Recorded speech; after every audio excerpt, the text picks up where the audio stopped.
Hey everyone, welcome to my YouTube channel. Sorry if I haven't uploaded in a while, I don't feel like doing it, but today I have an iPhone 4S on iOS 5.1. Well, that's what the seller said, so we're gonna unbox it today and see what is it.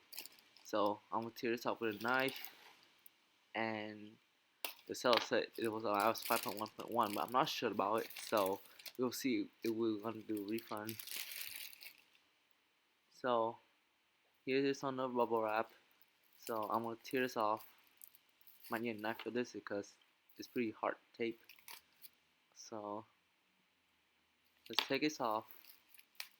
Oh, we might need a knife again because it's not tear off fully. Okay, there we go.